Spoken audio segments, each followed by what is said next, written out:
Good afternoon. Good afternoon, Adeswa. My name is... yes, please can you introduce yourself? My name is Babajide Olusola Sanwo-Olu. Yes, you are the Executive Governor of Lagos State, and you have just won elections to do your second term in office. Absolutely. How are you feeling? Well, with a lot of butterflies, I feel that the challenge is real. I feel the hustle is definite. I feel the enthusiasm of the citizens, the energy in the city, it's actually palpitating and is real.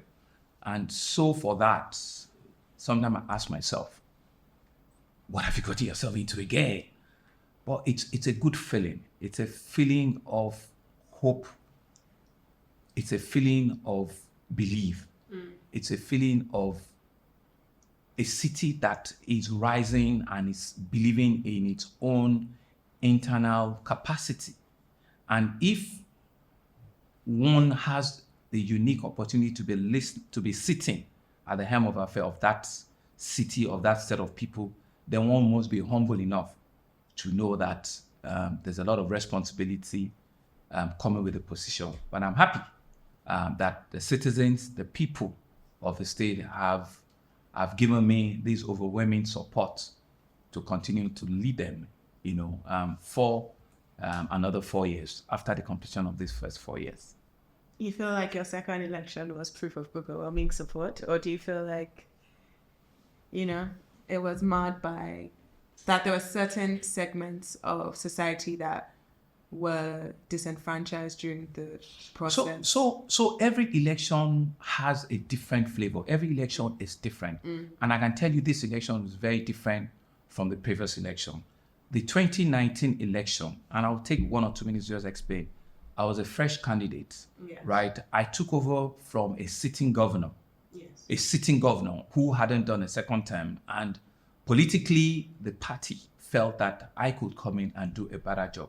With all due respect to my brother, the 14th governor of Lagos State, Mr. Akin Mwambade, he did a great job, right? And I felt very humbled that the party overwhelmingly voted for me to continue, in that space. Do a better job. And to do a better job, yeah. So that election saw me in the ring with a very senior politician, Mr. Jimmy Agbaje, right?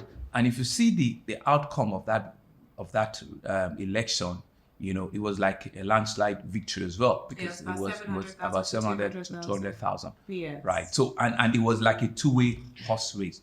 But coming to this election, and even the political landscape of the country this time, it was more of a 3 or a 4-man party thing. So there was not a one definite party or two like we've always seen. So at the minimum, there were three parties that were vying for it. And I dare say that the party that came third was actually a very, very formidable second, up until the very, very last week or two, where, things just turned south for that party, right? But so it showed a different narrative and a different flavor, right? And I believe that it was a well-fought, race. And I think the citizens at the end of the day, they spoke loudly and they spoke well, to say that this is the person that we believe should be leading us, at this time for another 4 years. Okay. The elections we just had, right, there were a lot of incidents that were primarily tribal. In both for our presidential elections and for our gubernatorial elections, it felt like tribal and religious sentiments were taking the forefront. Nationally, it seemed like religion played a very key factor in how people voted. But in Lagos, it seemed that tribal differences took the forefront, and particularly anti-Igbo sentiment and non-state actors speaking out, and probably violence in different hotspots. Now, as the governor of a very diverse Eko, what does that one, diversity, mean to you? And two, the anti-Igbo sentiments that were very loud during election, which you then spoke about, I think, after your win. How do you feel that would affect your governance? Okay. Well, thank you. So first, to clarify that there were not a lot of issues. There were some issues because if we dimension it statistics-wise, we had about 13,250 polling units, right, in Lagos, which is the largest in the country. And the incidents that were recorded, both from INEC and police, reflected less than 1%, in terms of actual, issues around. Yes. But even that less than 1% are issues. So I'm not saying that they were not strong enough for the electoral process, because one person being enfranchised, it's bad enough. Yes. How much more, if you have a couple of people. So that in itself is totally condemnable. Right, yes, that itself is totally condemnable, and it's not something that we should be, we should be talking about in today's reality, of the world. So I'm not into that, and I feel extremely, pained that at this day and age we're still having all of that.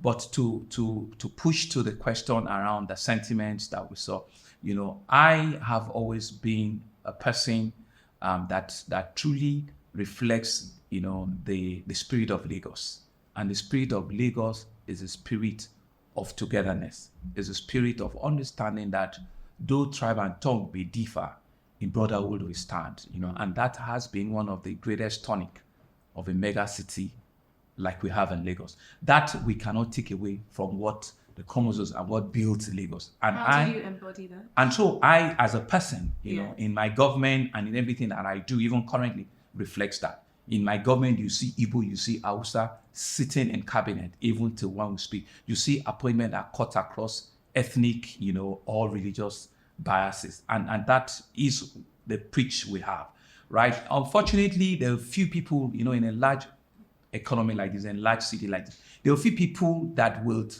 that do not define, who we are or what we stand for, to want to go on those lines. And it's unfortunate.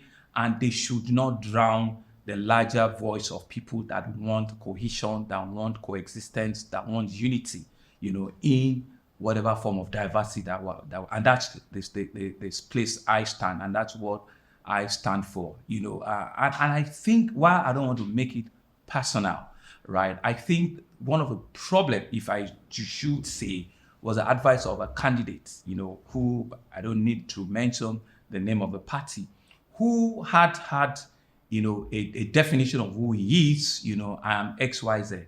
But all of a sudden, right, now introduces another dimension into his own ethnicity, which I think was one of the things that actually springboard into one ethnic, sentiment or the other. Yes. If I had said that I am ABC, and that is what I've been preaching, there's really no need to now say I'm XYZ, midway into it. And I think that was where all of the things that I could see started from. But all of that behind us, we're one state, we're one people, right? And what we're seeing is the togetherness and the people that are, that are willing and are forging ahead to build, a city that we're all too proud of, and will give opportunities for everyone that lives there. So just to give the listeners historical context, before this election, the candidate for the PDP, also known as Jandor, started talking about Iku for Iku, essentially saying that indigenous Lagosians should have a right to govern Lagos. The candidate for the Labour Party, Gbadebo Rhodes-Vivour, also took on this language, speaking about being an indigenous Lagosian and highlighting that aspect of his identity as part of his qualifications for governor. In the midst of this, and in the midst of nearly every gubernatorial election we've seen in the Fourth Republic in Lagos, is anti-Igbo sentiment that sometimes shoots up around election time. And it became a situation where the Labour Party candidate was called by his middle name, which Chinedu, and was said to not be Yoruba or Lagosian. And then we had an all ethnic wahala on our hands. So if you take it back, for example, 2019, right? My born Jimmy Agbaje, we're both Christians. We're both Yorubas. So there was nothing for us to divide about. We didn't have any line in which one person wants to use, and we're both from, from Lagos Island, though he also is from Ekwe, so we didn't have, anything to now say that maybe you're a Christian, I'm a Muslim, or you're from this part, I'm from this part. But at the end of the day, the result was what it was. We saw where people wanted to lead to. But coming to this election, you are right. The first guy that you mentioned, his name, right? Unfortunately, went that line, saying Lagos for Lagos, and it was such, in my view, was such a very ridiculous thing, to say. If you wanted to come and contest, and vie for a city that is vastly cosmopolitan like this, and your first payoff line was that you want to make it as it, that means you're on the wrong job already. So he couldn't see that, and it's not in my place to tell him that you're actually even going a wrong way. And I think at the end of the day, it was reflective of what numbers that came out from that party and that fellow, at the end of the day, because it's just not who we are. It's not just what we should be preaching in today.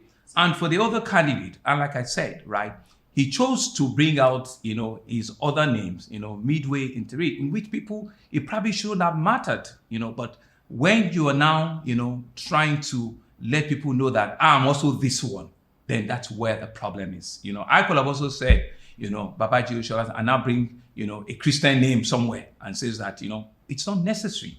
It's not it's competence, capacity, and capability that I think Lagosians that are well informed wants to see. What have you done?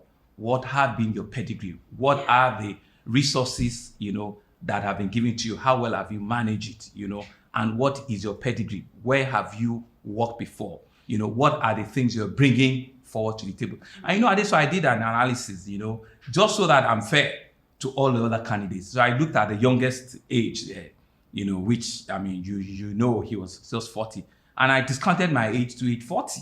And I rolled out all of the things that I did when I was 40. And I said, put it just right next to this other guy that is 40 and just analyze, who is the better person. So I want to actually go into that because I want to go to you as a person because, that's mainly why we're doing this. But there's a certain issue that I will say that we have not addressed. It's really the elephant in the room. Okay.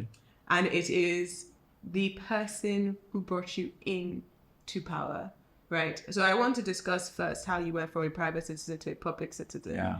Because as you said, you were chosen in the party to take over from I run a primary in the party. Yes. You're in the party chose the party chose you during the primaries. Primary, yes. And that selection process and the view of the party in Nigeria is that it is controlled by, determined by Asiwaju Bola Ahmed Tinubu. Now, that was people's main issue.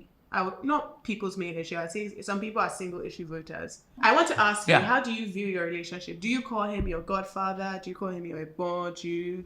How do you view your relationship with President? So let me put it this way. So it has a strong decade of family history. The Sanwo-Olu and the Tinubu family have been friends, living in the same neighborhood, transcend me, transcend my father, like my my grandfather, right? So, as in, I'm using the surname now, so it's not me and Asiwaju now. I'm just saying so because I grew up knowing about the Tinubu family. I mean, so I'm just giving you that view, and it's been something that has been in the family lineage. They're very strong family ties that have, my aunties, my uncles, they've always been friends and brothers with, a lot. So I was in banking industry, right? I mean, if you have read, and I had the opportunity, to get a call. In fact, what first happened was my managing director at that time, got an appointment, with them. and my name popped out, right? And he says, no, this is a name that we know, right? I'm sure, which one is yours? And I got to meet him, right? And that was how our relationship started. And I was given an appointment, right, to be a special advisor, right? Really to Deputy Governor first, then to him subsequently, and I felt, okay, we're all very quick to complain. That was just the beginning of the Fourth Republic. Now, this was in 2002. 2002, actually. Sorry. Yeah, late 2000. That government had been on for like 3 years now. So where I was sitting in my corner office in my bank, very all wear your suit. But we're also very quick to complain that this government, and so you've got an opportunity. And my bank was also willing to give me a chance. You know what, Mr. General Manager, go and try this. 1 year down the line, if you don't think it's what you want or stand for, if come back and we'll review it and see if we can. So I had that little opportunity, and I said, fine. This is the first time, a full professional in this industry is driving it. And my job was very specific. It was still quasi-corporate setup. I was special advisor, corporate matters. So even that name sounds fanciful for me, right? So is what has now dovetailed into what you call like a PPP office now, which is public-private partnership. So it wasn't so far off from what I was doing, trying to engage with the private sector, trying to bring governance closer to the corporate world, and try to understand, what are their needs and what are the things. So it's not like a complete, 360 different from what I would, or in a space in which I, but to answer your question, so that was how the relationship grew. So what do I call him? He's my leader, he's my political leader. And as an Omoluabi, he's also old enough to be a senior big uncle to me. So that reference or that respect will always, be there as a person and also as a political leader, for who he is. And you see, do you consider him a mentor? Oh, absolutely. Do you consider him your godfather? No, there's nothing like a godfather, right? I mean, waking up, and being given a godfather, in a Christian life is like somebody that will mentor. As a mentor, absolutely. I have learned a great deal, from him. And you can see that, be what it may, in the political trajectory of this country, right? He has also reflected that, being, elected today as a president-elect. So there's something that he has that has been working for him, that indeed Nigeria needs to learn from. He's the first and only governor, right, starting from when he did, that were able to build leaders and were able to build people that became somebody politically, in the political trajectory. And so many of us that were in his cabinet from 2002 that are indeed have gone to do big and great things, in our individual lives. So, be it what it is, show me, who your people are. And there are other people that you've seen that are in this political space that really cannot see who are the people that they've built. I agree, but some people may argue that an individual being able to show that everyone they mentor has risen to positions of power within the state. Some people may argue that that's actually a bad thing, Nationally. Not within the state. Nationally. Nationally in other states, in other spheres. Some people will argue that being able to broker that much power, not just in a state. It's not power, it's the influence and his ability to be able to dictate and identify skills and talent. Mm-hmm. Right? You can only take an horse to the river. You cannot force an horse to drink water. Yeah. So if Asiwaju gives you an opportunity and gives you a platform, it's left for you to showcase who you are, what you're capable of doing, right, in the same pedestal with others. Yes. Right? If you go to states in which you have supported people, you have contested election, people have won, people have lost. In cases where people have been appointed as ministers, they've been elected, they've been appointed based on their capacity and capability. So that's not a fault of his. Is an intrinsic capacity of him to identify people that have current and future skills, and people now go out and exhibit those skills in them. You described him as a master of strategist on his 71st birthday, yes. The message that he sent. Yes. And I have a bone to pick, because they've been talking about the Lagos Masterplan, the Masterplan for Lagos, since I was 4 years old. And a huge thing that you spoke about, especially when it comes to your administration and the ones before, at least we can agree that in the Fourth Republic in Lagos, there has not been a break in terms of power. There has not been anyone who has come that is outside of the original team. You worked, as you said, in the administration of Bola Tinubu. So did our Governor Fashola and Ambode. So it's essentially different members of the same team holding, power in the State House for over 20 years. Yes. And there have been projects that have been going on for over 20 years. One which was just brought up recently when the road in Ikorodu was commissioned this week or last week, which is the Fourth Mainland Bridge, which was first spoken about by Asiwaju Bola Tinubu when he was governor in 2003, which was also promised by Governor Fashola, promised to be finished by 2011 and 2015, which also Governor Ambode took over the plans and promised to finish and did concessions for. And you also promised it in your first term in office. And I saw an article yesterday that said the Fourth Mainland Bridge is now promised for 2027. So the question at this point is this. So your history must be right, because it's history we're trying to put in perspective now, right? And first is to say that every of the people that you've talked about that promised, I'm not sure they promised. It was all in the plan that there should be a Fourth Mainland Bridge. And if you look at it historically, Lagos used to be, the capital of this city. Yes. So the country, right? So Eko Bridge, Kata Bridge, Third Mainland Bridge were built by federal government. So you could see that these are massive infrastructure that only central government could do. But as Lagos prospered, as Lagos grew, we knew, from, all of these things that Lagos needs to have other landmark, projects like this, right? So it's not out of place for government to say that, okay, if there's a one bridge, there's a second bridge, there's a third bridge, there should be a fourth bridge across because of the level of development and growth that we've seen, especially in the last 20 years. It's been phenomenal. This has been the biggest real estate, city growth that has in any part of the world, what Lagos has been. The prosperity of Lagos in 20 years is phenomenal, my dear. So, and go and do a research. So what I'm saying is that they could have mentioned as in an appetite to say that we should do this, but nobody started it. Bola Tinubu did not break ground for Fourth Mainland Bridge.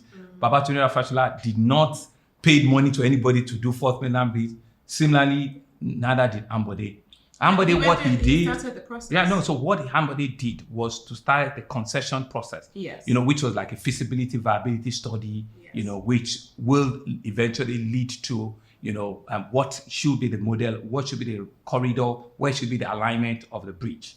Well, unfortunately, he didn't complete it. So what had happened with my own case? Because I understand, I haven't been in government long enough. I didn't promise Fourth Mainland Bridge. And go and read my manifesto in 2019. I did it. Fourth Mainland Bridge for me was supposed to be, an icing on the cake, right? You can say that I'd mentioned it in my last campaign now because we have seen a direct coverture of where we're going to get it and how. So for us, it was first is to be able to understand what the traffic, architecture will be. Where must be the real alignment for this Fourth Mainland Bridge? And how will it work to be able to solve, the major traffic issues of Lagos? Yes. So what we've been able to do is to do an extensive viability and feasibility study, including hydrographic study, because it's going to fly, on water, and come up with a right of way that will be like an M25 that you have in the UK, right? It's a 37-kilometer bridge and road that will start from Ajah in Lekki area and go all the way past Ikorodu and go and hit the Lagos-Ibadan Expressway. So it's phenomenal. It's not something that that you can just, talk on without thinking through it very, very well and have a path to make it happen. So we've seen a path. Yes, we've seen a path. We've gone through. 2027. By the grace of God, you should have a bridge. You should have a bridge that you'll be flying on. Call it Fort Leonard Bridge before 2027. I don't like to leak things to the grace of chance. God. Yeah, no, to the grace of God. God is Nigeria. I think God is important though. We have the biggest churches in Nigeria. Very important in my personal life. Yes, but for delivery of government people, we should leave government out of it. Our government is helping also. Because during COVID, my dear, God helped us. Science, we listen to science. I'm so happy you brought this up. We listen to science. I'm so happy you brought this up. But God helped us. So I'm so happy you brought this up. Because science said that we're going to die. I'm so happy. But we prayed to God and God did not let us die. I'm so happy you brought this up because I really needed to talk to you about Dr. Oguntola Sapara. Do you know who he is?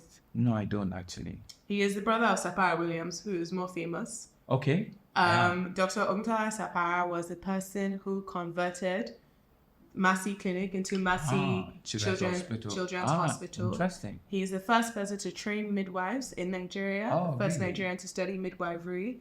Okay. He reduced infant mortality and reduced maternal mortality. And his family has actually tried to petition you. Okay. Because one of your big projects is the Massey Hospital, the new Massey Hospital. So what did I do? No, I'm just coming here as a historian and somebody who thinks that part of the important preservation of our history is to honor our heroes past. You know, they say the labor of our heroes past shall never be in vain.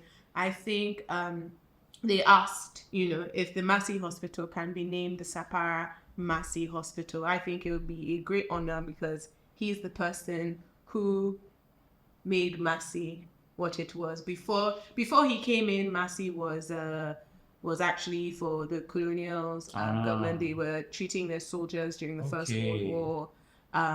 And he also, the reason why I say I'm glad you brought it up is because you brought up COVID, but he is the person who helped stop the bubonic plague from taking over Lagos. Wow. He also managed, in the midst of this, to go undercover. Have you heard of the smallpox? Smallpox called He's the person who was able to chase them out of Lagos Island. Wow. So he is a very incredible part of our history. So this is great history you're sharing with me. I didn't know. I mean, we need to pay you for this very detailed history line. No, seriously. And so what I've done is not to take away the name Massey Children's Hospital, right? So we're building the biggest children's hospital, which you know about, right? But it's not out of place. Now that you've given me this history, I will tell my people it can be Sapara Massey. I mean, it's not. I don't have anything against that. They can cross-check, we will. And the research. We will actually. Yes, but I think he's definitely somebody. I agree with you. Lagosian that should be honored. Absolutely. He even went to school abroad and helped Ida B. Wells in the anti-lynching movements. And in this, post the civil rights movement. So he lived a very, very interesting life. His dad was a freed slave. They got back to Freetown and before they came to Lagos. Right. So you should have an history, job in my government somewhere. We need this. We need to put this in proper perspective and know. But I'll take it on. Thank you. So I've been waiting to tell you this for like 2 years, and I'm so happy that I've gotten the opportunity because I did see that his family had actually written one of his descendants wrote a newspaper article. I didn't get that, but I'll research. He's not very well known, but he is an incredible individual. So let's talk about that. Actually, let's talk about growing up in Lagos Island. Okay, so I really didn't grow up in Lagos Island, but we have a family house. I grew up in Surulere. You grew up in Surulere? I grew up in Surulere. But my uncles, my aunts, my parents, they all grew up in Lagos Island. So on both sides. It was fantastic. Really? Yes. Surulere is the banana island and the Ikoyi that you people are growing up today. Why do I say Surulere? Surulere is a reflection of the real Lagos average, working family that helped develop, the city to what it is now. Surulere for us then was a community where we all knew ourselves. We didn't have high walls, we didn't have high fence, we didn't have high gates.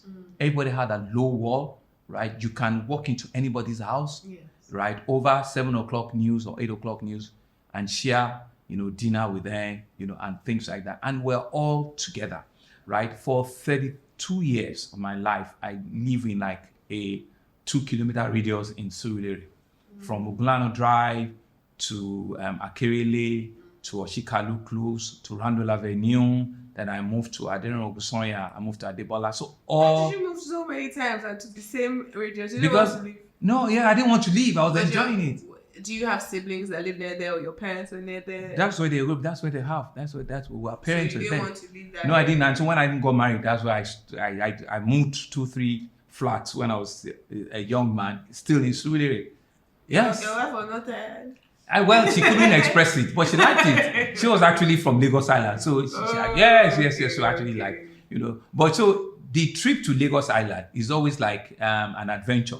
When we go to Lagos Island as kids, we used to see, I'm sorry to say, some sort of like a moving water.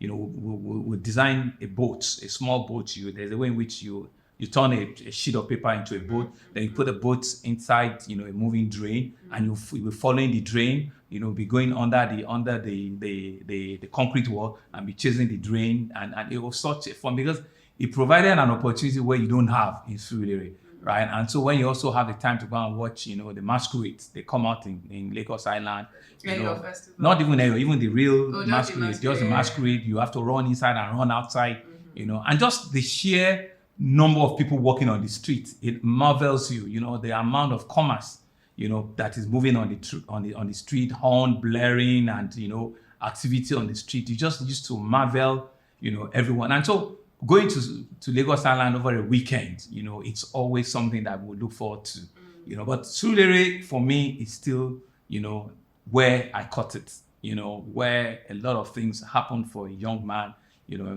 growing up. We used to walk, to our schools, and then so it was just a better, family arrangement. Addition and what you guys have these days, where you don't even know who your neighbors are. You guys are all walled off and the rest of it. I will say, like, I grew up in Adeniran. Oh, in Ikeja. Okay. And I used to ride my bicycle with kids on my street. Okay. Like we used to just like a small estate. No, even I was not a very well behaved child, so there's a back estate. I'll nearly ride all the way to Agidi and Ogba. With your bike. Yeah. It's just one day, one dog caught us there. After that, we didn't go back. But it was definitely more communal than life is now. Yeah. And it seems to be a trend in Lagos where every year people know each other less and community is less. And as governor, actually, what are your plans to improve community and familial life in Lagos State? You see, so that truthfully cannot be done by just an individual called the governor.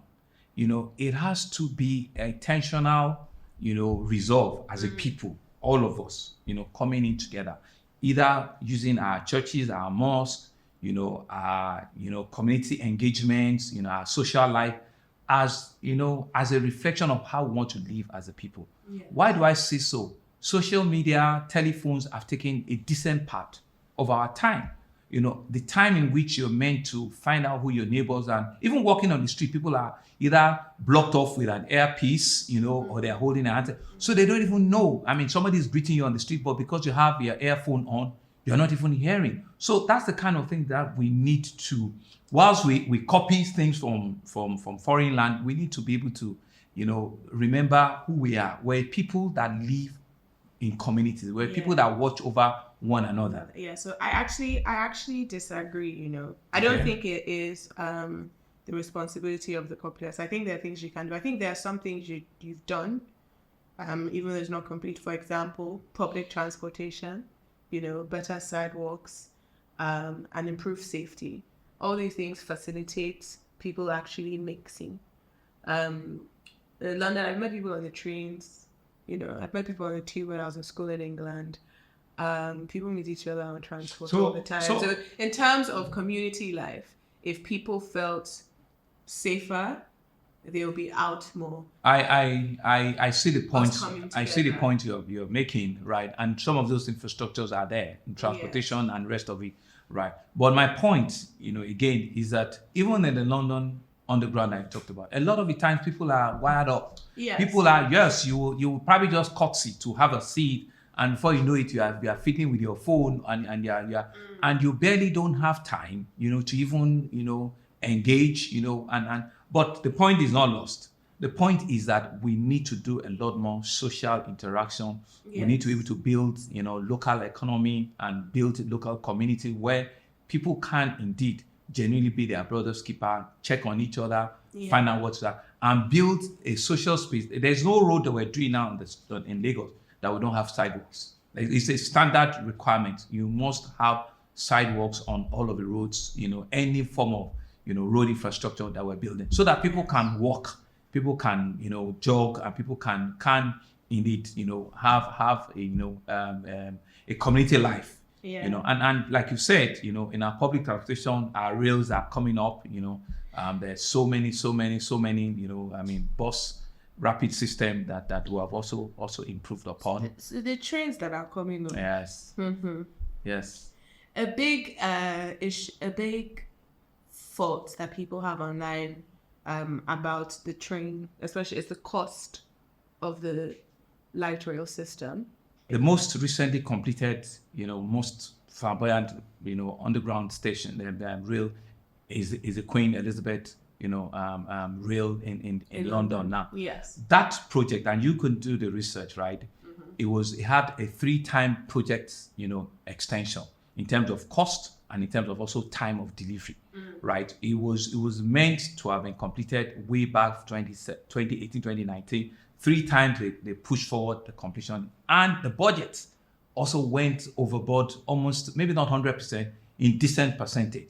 So that is an economy in which they are even a lot more stringent, than ours, right? And you can see how these things work. But that's one. Secondly, the other explanation is that you compare Lagos with Rwanda.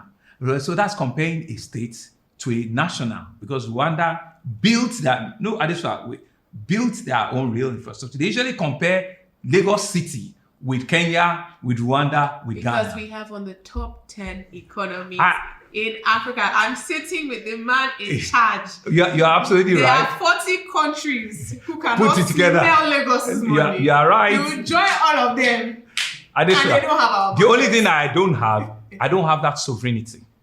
That sovereignty, what it does to you is that you can get to people quicker, faster, and cheaper. You can make policies and make decisions that will make you that sovereign state, Yes. But I'm still a small little dot under a big boy called Nigeria. So I'm stuck with Nigeria. You are a big man.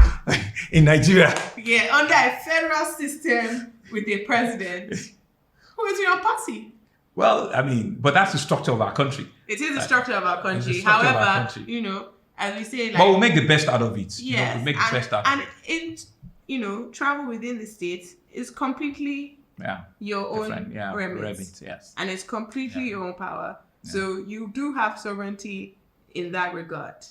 So I have sovereignty in that regard, but even to do simple things and import some of those things, I don't have sovereignty. I have to pay, I have to plead, I have to beg, even for them to clear the things that I'm bringing in. So that's why there are complexes and there are multi-levels issues. But I will take it on, because the job comes with its own challenges and its responsibility. And we're not shying away from it. Yes. We will ensure that we build a system that you'll be truly, truly proud of. We will ensure that we build processes and systems that will be comparable with anyone that you have, in the world. And in terms of our debt to China for this current rail system,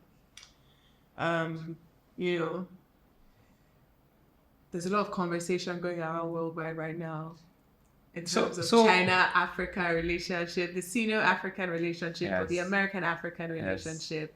Is my future currently tied with the Mandarin or the Chinese to China? Yes. No, it's important you're asking this question, and I think I owe you, a very, very, very honest and very truth, response. With us, China is not dealing with us, as a subnational. They're dealing with Nigerian government, because that's China too. But what we've been able to do, we've been able to recreate our own life, underneath all of that, and we'll have a very good working relationship with individual companies in China, right? To date, we're not indebted to them as a subnational, right? We are contractors. They are contractors to us. So it's just a simple, contractor, relationship in which we're dealing with. But we want a lot more from them. And what do I mean? I am actually, before the end of the year, hope to go to Guangzhou and now have a sister relationship where we can have a direct relationship with the state of Guangdong, which is the second largest, state in China, and have direct, and they've started, we're building, a motor assembly plant, which is called CIG, Guangdong Automobile Company, GAC Motors, right? And so we're planning for them to have a full, automotive plant, in which we can begin to produce, not just, CKD, but full, end-to-end vehicles, buses, trucks in Lagos. And like you said, right, there'll be a lot of, training, there'll be a lot of exchange program for that to happen. Similarly, that's the kind of thing we're seeing with the trains. We're taking people to China to understudy and to learn, how to run all of these things. Yes. And the issue with, China is investment is investment. Dollar is dollar. Right? If I can get it cheaper, and equal technology, then we'll stick with that. Thank you so much for taking our time out of your very busy day. I am very grateful for you speaking with me. I'm grateful for things we discussed, both on the record and off the record. Yeah. I hope you have a lovely day. I hope everyone listening has a lovely week. And yes, that's all. Thank you very much. Thank you very, very much.